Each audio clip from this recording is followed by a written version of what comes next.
So people often ask me, do you believe in God? Which I don't like that question. First of all, it's an attempt to box me in a sense.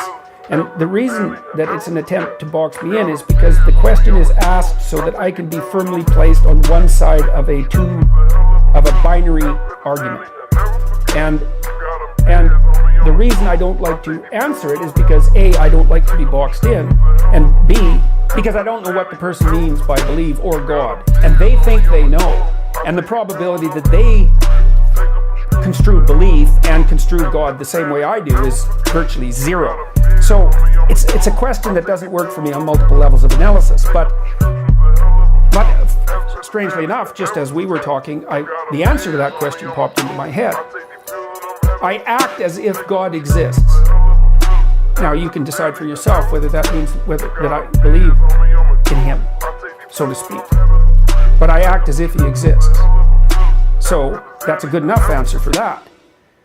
Then with regards to these other issues, the divinity of Christ, well, I would say the same problems with the question formulation obtain. What do you mean by divine? And also, what do you mean by Christ? These are very, very difficult questions. Now, I believe that, for all intents and purposes, I believe that the Logos is divine. Insofar as if by divine you mean of ultimate value, of ultimate transcendent value, yes, it's divine. It's associated with death and rebirth, clearly, because the Logos dismantles you and rebuilds you. So that's what happens when you make an error. When you make an error, some part of you has to go. That's a sacrifice. You have to let it go. Sometimes it's a big part of you. Sometimes it can be such a big part of you that you actually die. Right, instead of dying and being reborn. Is there something more than merely metaphorical about the idea of dying and being reborn? Yes, there is, because those are associated with physiological transformations. What's the ultimate extent of that? That's a good question. You know, the question is, what happens to the world around you as you increasingly embody the Logos? And the answer to that is, we don't know. We don't know what the ultimate level of this. Now, the hypothesis is, and it's a hypothesis that extends to some degree to Buddha as well, the hypothesis is that there has been one or two individuals who managed that, and that in their management of that, they transcended death itself. Well, then you might ask yourself, well, what do you mean by transcended death? Well, in the case of Christ, let's assume he was a historical figure for the time being, which I think is the simplest thing to assume.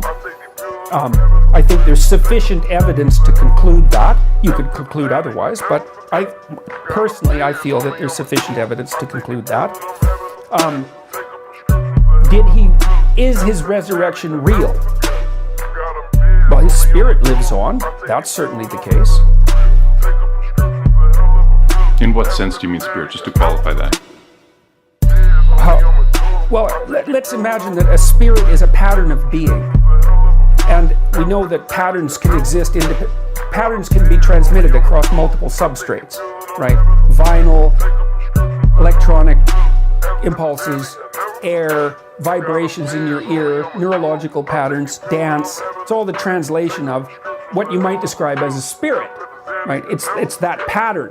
It's independent of its material substrate. Well, Christ's spirit lives on. It's had a massive effect across time. Well, is that an answer to the question? Did his body resurrect?